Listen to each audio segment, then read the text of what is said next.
Hello, good evening, or like literally good night. Full Circle Wellness community. It's me. I'm back. We're back in the studio. I have re angled the camera to give you guys just a little more visual interest for the sake of visual interest. I hope you guys are off to a good start to your week. It's Tuesday. I'm feeling good. I had my 300th ride at Cycle Bar tonight. It was fantastic. So, came home, got everything settled, got dinner. We took the dogs out for a walk. We always go super late because both of them are just so anxious, and Ella is like a crazy person. So, we always walk at night and in the evening so that there's way less stimulus, like way less people and things that we're going to run into. But anyway, that's my night. I am back for our sort of studio talk, whatever we want to call this, and I have a new stuffy with me tonight. I told you this is going to be like a thing. We're bringing in the stuffed animals. I don't know if that's going to be a thing when I try to turn this whole Shazam into an actual podcast, but for right now, it's a thing. This is Hawthorne. He's a little Triceratops. He's so cute.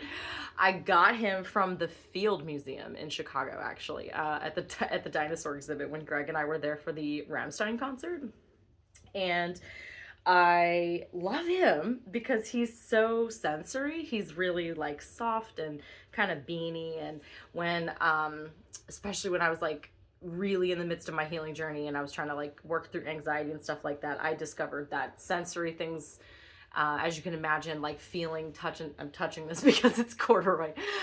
Feeling stuff it was a big one for me. It was a thing that would really calm me down. I had this other like big pillow that's got some different textures on it, and I would sleep on it. I got to a point where I would sleep on it for a while, and I would really kind of like rub it and sleep on it, and that leads me into mental health. Guys, that's what we're talking about this week. That's the topic, that's the theme. If personal development, like what we talked about last week, like I said, is sort of the umbrella that is, mental health falls under that umbrella, working on your physical fitness, your finances, your nutrition, like your spirituality, all of these things in terms of trying to become a better person, like the best version of yourself, that's all under the personal development umbrella. This week we're talking mental health, and I would say that mental health, the sort of pie slice that is mental health, is more of the foundation of doing personal development work. So that's why we're kind of starting with those two topics. Personal development is my jam, but you guys, I love to talk about mental health because I've had such a rewarding healing journey, and I have a serious interest in like just psychology. I mean, maybe I should have gotten a degree in psychology. I feel like I said that last time, but I don't know. Too late for that, or maybe we'll go back in time. Yeah, so let's chat. Let's talk about mental health. I think I call it the foundation because quite frankly, you can't really do personal development work without that foundational internal work. Like until you sort of get right with yourself, so to speak, you really can't start to thrive and excel in other areas of your life. Like I hate to be that blunt about it, but that's kind of the truth. You can try, but in my experience, you will always find yourself failing or feeling like you are backsliding or things aren't working, because a lot of the times when we are trying to do stuff like, for instance, one of my personal experiences was a physical health journey. Like I've always been kind of like a chunky kid, and I always wanted to like lose weight, and I grew up in the height of diet culture, and in like the early 2000s, every woman in every movie was rail thin with straight hair. Hello, that's not what my hair looks like. So I always had these really negative perceptions about my body and what I looked like. Now I can't really do anything about my hair, although these days I think it looks fabulous. So screw those girls in the 2000s movies with the Jen Aniston cut, whatever. When you're trying to do work like that, do you hear what I'm saying? I'm saying negative things about myself. Oh, my hair's not right. My body's not right. Like that's all coming from a place of lack. It's coming from a place of feeling like you're not enough. It's coming from a place of feeling like maybe you're not even worthy of those things. And when you're coming at personal development from that place, you are not going to succeed in your personal development journey. In my experience, I wanted to lose weight. I wanted to work on nutrition. I mean, I wanted to work on my finances. I would always have these like emotional freakouts. I was burned out and completely overwhelmed and dealing deeply with like depression and anxiety. And I wanted to work on those things, but it started with a therapist. Like it started with a mental health journey. And that's something that I can kind of only say in hindsight, because it wasn't like I went out thinking like, oh, mental health is the foundation. But I definitely had this gut feeling in my bones that like, if I don't get right in here, I'm going to keep failing at trying to lose weight, trying to figure out why I'm in so much credit card debt. Like all of those things were coming from an internal place. So you need to really think about healing those deep wounds. Things like, I mean, it really comes down to whatever the trigger is, like whatever's underneath it. Like you might say, oh, I'm so triggered when Greg puts the dishes away wrong, right? But he puts the dishes away wrong. And I'm not actually like, it's fine. It's fine. I'm just trying to use this as an example. But if that were to really bother you, right, and turn into like an explosive argument, there's something way deeper going on there than just you did it wrong and whatever, like I want you to do it this way and you did it this way. There are feelings when you go, I think it's like 7 layers deep or something. I feel like I read that somewhere. If I come up with it, I'll tell you. If you go deep, you're usually going to find feelings like I'm not enough, I'm unlovable, I'm not worthy. And it's like when you have those kind of feelings driving your life, you're coming at your whole life from a lack mentality, a scarcity mindset, and you aren't going to be able to thrive or work on other areas when your foundation is cracked like that. I use the example in the blog post that I just wrote on mental health about like building, at least was it there somewhere? You guys, I've been writing so many posts and all this kind of stuff, and I forget where I posted things, but I did say something about building on a cracked foundation. Like you're trying to build a tower on a cracked foundation, and it's like you just cannot do that. So what you really need to do is get probably with a therapist, or at least get with yourself and start working on healing any sort of like trauma stories that you have subconsciously that you don't even realize right now they're leading your life. And you got to be thinking like, okay, well, if it's subconscious, like how do I do that? And again, that's where I recommend to anybody who's thinking they need to take a mental health journey, get a therapist. Like, I know that's so blanket, but the truth of the matter is that I'm not a licensed professional. And while I am, I'm working on becoming a coach. Like that's one of my goals. And I want to be able to coach people and support them through their mental health journeys. At the end of the day, I'm not a psychologist. I love psychology. I know and can speak to my own experience with psychology, which is exactly what I'm doing here. I can speak to the therapy that I've had and how that's affected my life. But at the end of the day, if you feel like you are really struggling with some shit, get a therapist. And I will say again, and I put this in the weekly newsletter, this was my recommendation. BetterHelp is a great resource. And I think there's another one out there called Talkspace that's super similar, but it's basically like what we're doing right here. Like I'm just on a video chat. You'd be on a video chat with your therapist, and they have like sort of texting system where you can always text your therapist. There's like journaling within the app, and it is the most affordable way that I've ever found to do therapy, because quite frankly, and I know I've talked about this, insurance companies, they just don't want to cover therapy. I don't get it. I mean, actually I do. I have my thoughts about the medical business and how they basically want everybody to be sick so that they can keep making money. But yeah, that stuff is not often covered well by at least the insurances that I have. And I've only ever had, like insurance through my company. So maybe your insurance is better than mine. I don't know. Whatever you've got going on. Either way, BetterHelp, I always recommend, because I think I had a really great experience with BetterHelp, and I think it's a really quick and easy way to get access to a therapist when you really, really need some help and some support and you're ready to take that journey, because ultimately a therapist is going to be a guide. Like you still have to do the work. Even though I had my therapist guiding me, I was the one she'd give me a book, I would read it.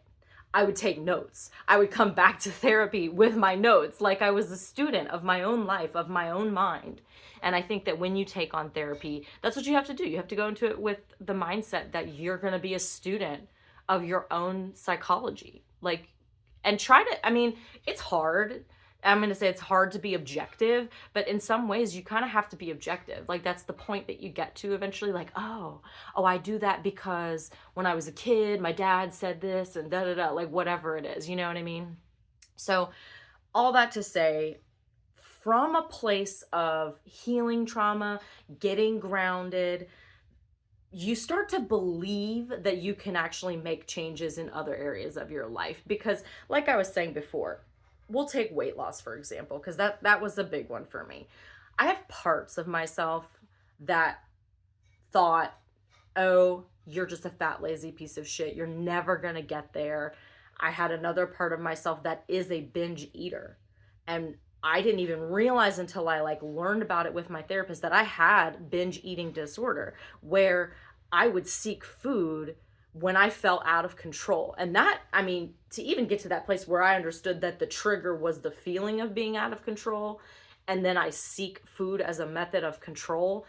Obviously, it doesn't make sense on the conscious level, but that part of me thought, okay, there's an exiled child that's triggered, it feels out of control, and I'm going to rush to the drive-thru and get like a huge thing of French fries and like a giant Coke to make this all feel better. It's a numbing mechanism, right? So until you do that deeper work to heal something like that, there's no way I was gonna just stop eating fast food. You know what I mean? Like, it's deeper than that most of the time. People say, especially with fitness, and I appreciate where fitness coaches are coming from. And I have a fitness coach. Like, I'm working with a coach right now, but I'm in a totally different place mentally to be able to work with a fitness coach. And I love my coach. She's here. She's great. Hi, Kelsey. I see you.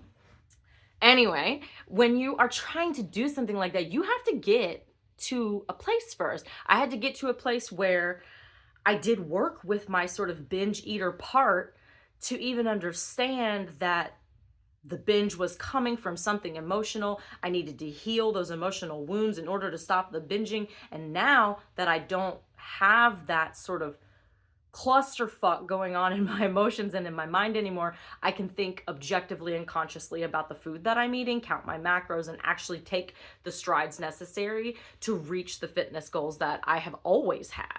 And it's like I'm finally seeing strides in my life, and it took healing emotionally first. So that's what I'm kind of talking about here as, you know, mental health is sort of the foundation for any other kind of work that you want to do. And it comes from the inside, right? Like, it's not out here. Like, you can ask your friends and your mom, and, you know, honestly, like, I think too, when it comes to sort of like external things, I think to myself, like, when I was on my healing journey, I had a lot of anger and a lot of resentment, and I wanted to just blame everyone and everything for my problems. You did this to me. This is your fault. I want to be able to blame you for it. But the truth of the matter is, we have to get to this place of radical acceptance, right? Where it's like, okay, this is my life. These are my circumstances. These are the things that happened to me. And yes, people have done X, Y, and Z. Someone may have hurt you, like really fucking hurt you. You know, when I grew up, I don't want to say my home was like rough, because I'm pretty like privileged. Like, I came from like an upper middle class family. I went to a private school, but at the same time, most of the time there was a lot of screaming, a lot of yelling, a lot of uncertainty, a lot of that feeling of not being safe. There were cabinets getting slammed, fights going on, someone getting, you know, yelled at for something or blamed for something. So it's a lot of that kind of stuff that seeped into my psyche growing up as a kid, despite the fact that I came from, you know, essentially privilege, right? And then my grandparents were well off. Like, it, you know what I mean? Like, it's, shit can be going on no matter how much money your family has, right? And it's like, I wanted, as an adult who was struggling with mental health, to blame. I wanted to place blame, because I didn't want to take responsibility for like healing that shit, right? But there was a book, I don't know what the book is called, but I was just reading about it. I haven't actually read the book, but I was reading about the book, and it was talking about radical, it was like radical or like sort of extreme responsibility, right? Like taking full responsibility for your life and the shit that's happened to you. And it means accepting what has happened, regardless of who hurt you and how they hurt you, and taking your power back and saying, like, I am going to heal for me. I'm going to forgive the situation for me, because forgiveness doesn't necessarily condone what happened. Like, you could have had physical violence, sexual violence, or something like that. That's like some of the worst things that could possibly happen to you. And it's like, how you have to think to yourself, like, how could I possibly forgive, right? But the forgiveness is for you. And it's like, when you do that, that's taking responsibility for your life, right? And I think what it comes down to is that, like, being angry and holding resentment just weighs you down. Like, it keeps you from going forward, and you're essentially like giving your power away to the past, to another person, and saying, like, you get to have control over my emotions because of what you did to me. No, honey. I get to say, I'm gonna heal this within myself, right? And then move forward. Maybe create distance. Like, that might be what you need. That's something that I needed. Like, in my mid-20s, there was a lot of distance created for me to do the healing work that I needed to do. And that's okay, because you need to take care of yourself first. You need to take your power back. You know, if you're going to do therapeutic work, take your power and do therapeutic work. Take charge of that. Like I said, your therapist is a guide, okay? Like, you still need to do the work. You have to show up. Like, I talk about how I kind of put that prayer out into the world that, like, please, God, like, there has to be another way for me to live my life, when I was really feeling like I was at rock bottom. And all this shit started coming my way. Books, podcasts, people, advice, and some of it I kept, some of it I tossed, you know. But I reached for those things, because you still have to meet the prayer halfway. You still have to put in the work. Shit doesn't just, miracles don't just happen. You need to show up for yourself and for your life. And I think that's a key part of tending to the foundation that is your mental health. And, you know, mental health is a deep well of stuff, right? Like, when I started with my therapist, one of the first things she kind of was like, this is what I want you. She was like, I want you to start journaling, so that she could kind of see where my thoughts were going and stuff like that. So I would, you know, journal within the app, because that just made it easy for her to actually see the things that I was thinking and wanted to tell her. And it gave me a way to give her, like, my full story that she could kind of read before we got back face to face in our sessions and stuff like that. And then she wanted me to start a meditation practice. And I was like, child, I was like, and I talk about this actually in one of the blog posts that I wrote when I was pulling the website together. I posted that today in the discussion, if you want to check it out. It was on meditation. And I told her, I was like, I can't get my mind to slow down for like 10 seconds. Like, there's no way I can like meditate and go blank like that.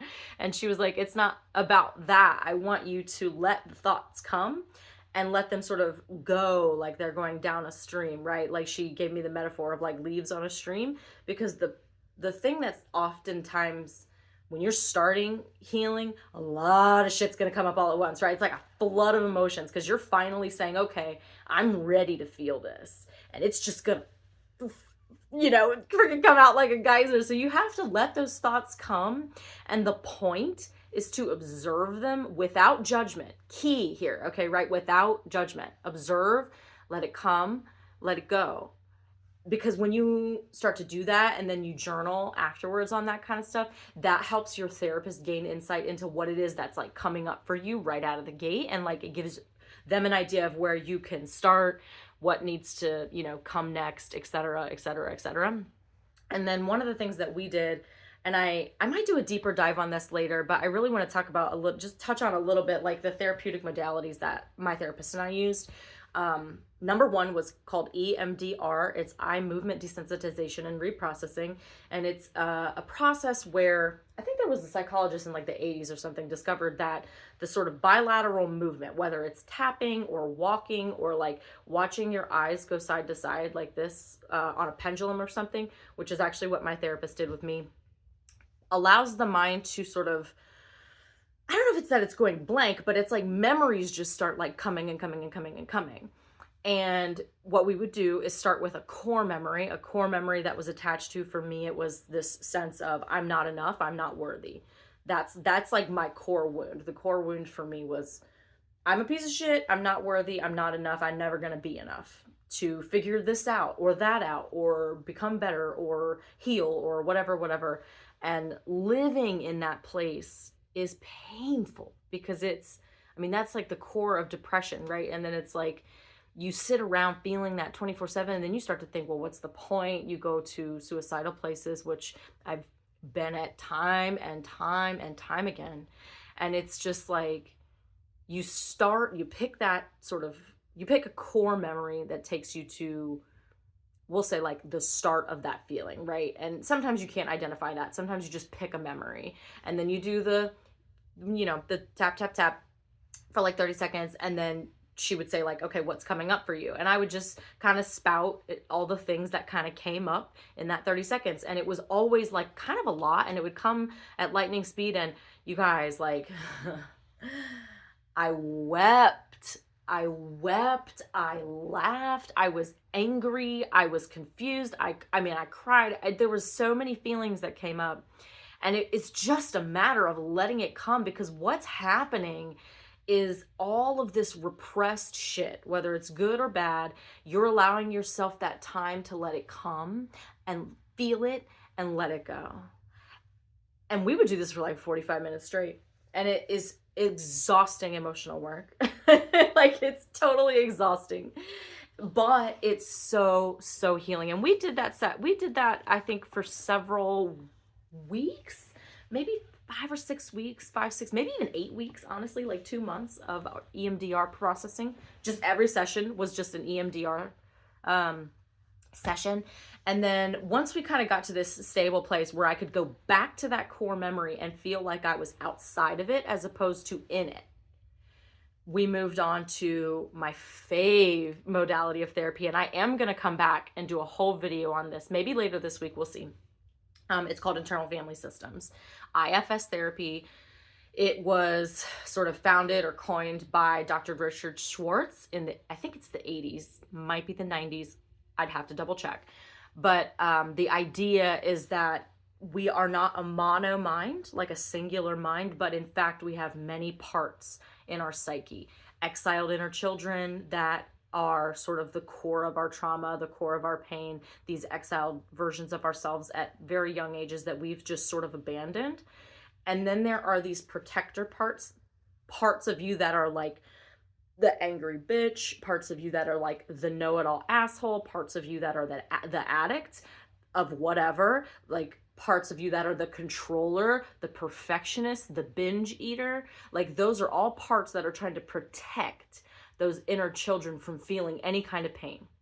And he breaks the parts down into like managers and firefighters. Managers being like, okay, I'm a controlling person, I like to plan, I'm a perfectionist. And then when all that fails, the firefighters come out, and the firefighters are more like your addict. It's the person that's going to reach for the bottle, reach for the substance, reach for the sex, the video games, whatever it is that you're using to numb your life with, are those other parts. And then you have the self, which is like the source of love within you, the source of like God energy within you that is literally untouchable, but it is like burdened by all of these other parts that have taken over the years, as a result of like trauma that you've experienced, whether it's small t trauma or big T trauma. Like, they can come up, but if you don't process the trauma, they stay in charge.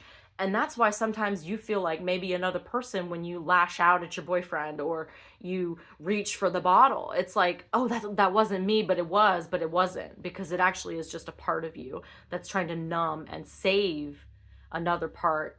And it's typically a younger part of you, and they don't know any better. So it's really, really deep work. It's often done with meditation, journaling, definitely done with a therapist. Highly recommend checking that out. The book, No Bad Parts, I know I've talked about it in here before, is absolutely where you would want to start with that. All of that to say, you cannot heal what you won't feel, what you won't reveal to yourself. You have to do that inward work, that internal work. The journey inward is all there is. because healing doesn't come from out here. As much as I wanted to think that, I used to be you guys, I used to be a huge, huge, huge stoner. And as much as I loved smoking weed and thinking that that was somehow medicinal for me, the truth of the matter is, and I totally like condone that for anybody. I'm not shitting on weed. Like, if you're a smoker, all the more power to you. But I was using it in a way that was numbing. It was running from my problems. It stopped being girls just want to have fun and started looking a little bit more like sad bitch on the couch, like running from her problems. And like, I had to get to a place eventually where I was like, man, if I don't stop doing this, it's just going to be, a daily thing for me. Also, I have asthma and it just really wasn't working out. I had to admit that to myself. Like, after years of spending years of my 20s smoking weed, I was just like, okay, my lungs kind of fucking hurt. But, to each their own, quite literally. Nothing against that whatsoever. Anyway, that's not the conversation. I do want to point out too, like, healing, I think a lot of like this society and like social media and stuff, like, they want to be like healing, self-care, like bath bombs and facials and like green smoothies and shit. And it's like, that is not true deep healing. That is like maintenance work once you've gotten through the true deep healing. That's like where you start actually taking care of yourself once you've kind of gotten to the other side. Like, yes, now green smoothies. Like, I have a great recipe for a brain smoothie. It is actually in this week's email. If you want to check that out, it's fantastic because I'm all about, using nutrition as medicine. Like, food is medicine and food is fuel. So it's like, once you kind of get to that place, for me, it was like where I could stop, binge eating and having this really disordered relationship with food. I could think of food in a different way. And that's just, I mean, we're tip of the iceberg. I mean, I tried to go a little deep, but we're tip of the iceberg right now. Like, without, doing the deeper work, you just sort of stay in your trauma. Like, the body, what is the book? The Body Keeps the Score. I haven't actually read it, but I started reading it, didn't finish it, but I really want to get back to that one. I've just got like a stack of books a mile high, and I've actually been really flying through them at the end of this year, and I've got more to recommend. But that book talks about how, trauma affects the physical body, and when you don't release the sort of emotional effects of trauma, it stays in the physical body. Like, if you've had things like chronic migraines, back pain, like stuff like anxiety can store itself in the shoulders. I know I'm getting woo-woo with you. I will always get woo-woo with you guys. Stuff like anxiety could store itself in the gut, or, it could store itself in the shoulders if you're always kind of, hunching. There was, I think it was Gabby Bernstein was talking about, that sort of need to control would kind of store itself in her jaw. She ended up getting, I think it's called TMJ, where you're constantly clenching because you're so like anxious and wanting to control. And that's an emotional problem. That is not something you slap a medical band-aid on. That is something you heal in here to get to go away, in my opinion. And then I was going to say too, like, when you're in survival mode like that, when you're dealing deeply with depression and anxiety, you are in survival mode. Like, you're not in thrive mode, you're in survival mode. You're trying to take care of your most basic needs. Like, you're trying to take care of the primal self. So to get to a place where you can really, really do personal development work requires, again, that mental health foundation. And if you're already in a good mental health place, I mean, that's fantastic. I was not. I had years of childhood trauma to unpack. And it's like, in my family, I'm not going to get too deep because this is not just my story to tell, but our trauma is a shared trauma. It's not just mine. And, I had a, like you would say, sort of I would say rough, like, the typical back and forth bullshit relationship with my mom when I was a teenager, but it was more than that, and that's not just our story. That story goes back generations. That trauma in our family goes back generations. And to be the person that said, I'm ending this and healing this now, has been a really interesting journey in and of itself, because not only have I done my own healing work, I have watched that ripple through my family, which is a really beautiful thing to see. And I like to think that I just helped us heal on a whole.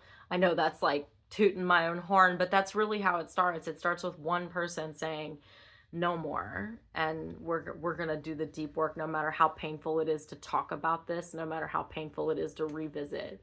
We're going to go there, and we're going to go into that darkness, and we're going to come out whole on the other side. And I think that's really what this is all about, is that foundation of wholeness, because you have to be kind of this complete soul, so to speak, this groundedness, this peace in here, to take on anything else, whether that's figuring out finances or physical fitness or having a faith practice. And I think all of it ultimately ties into each other. Like I say that in the Full Circle Wellness Model and in the workbook, it all supports one another, because having a good sense of mental health is the foundation, but then that allows you to support your physical health, but your physical health also has an impact on your mental health. Like I said, food is fuel and medicine. The food you eat has an impact on your mental health. Once you start doing, for instance, meditation, that became an incredibly spiritual practice for me. I know I talked about it last week, guys, but I used to be like a full-on atheist. And that's not something you just like drop without experiencing something deep with inside of you, right? It's like, beliefs are, I'm not here to preach religion on you at all, because like I said, I'm not religious.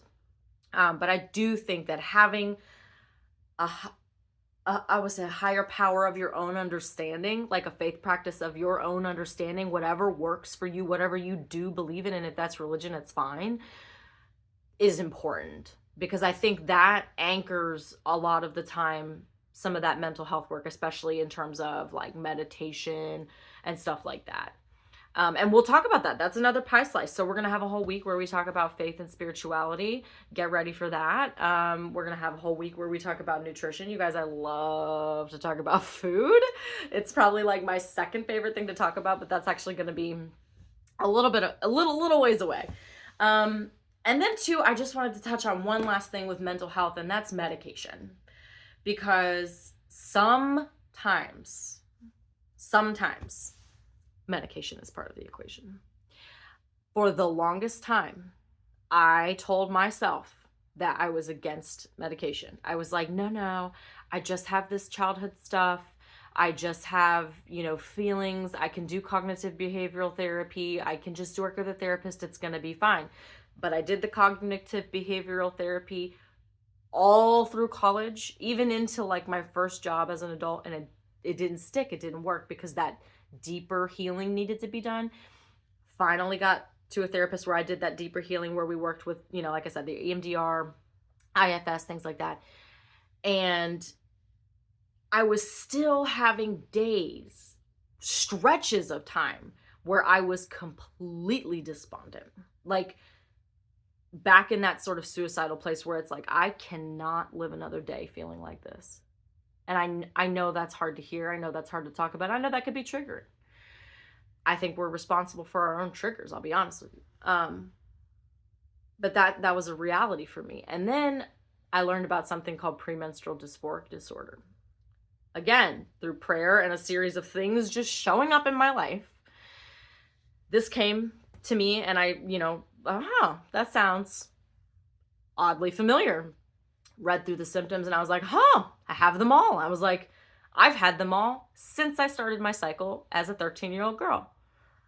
And I've been living my life, my whole life, with this, it's PMDD, with premenstrual dysphoric disorder. And I did not find out and get an official diagnosis from my doctor until I was 32. I am 33 years old. And premenstrual dysphoric disorder is not just PMS. I love when people try to make that joke.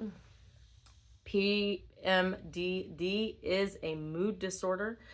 It is the body's, it's not a hormone imbalance. It's an intolerance. My body does not like the fluctuations that happen during my cycle when the progesterone and estrogen rise during the luteal phase, which is near the end of your cycle, right before you're going to start the next one.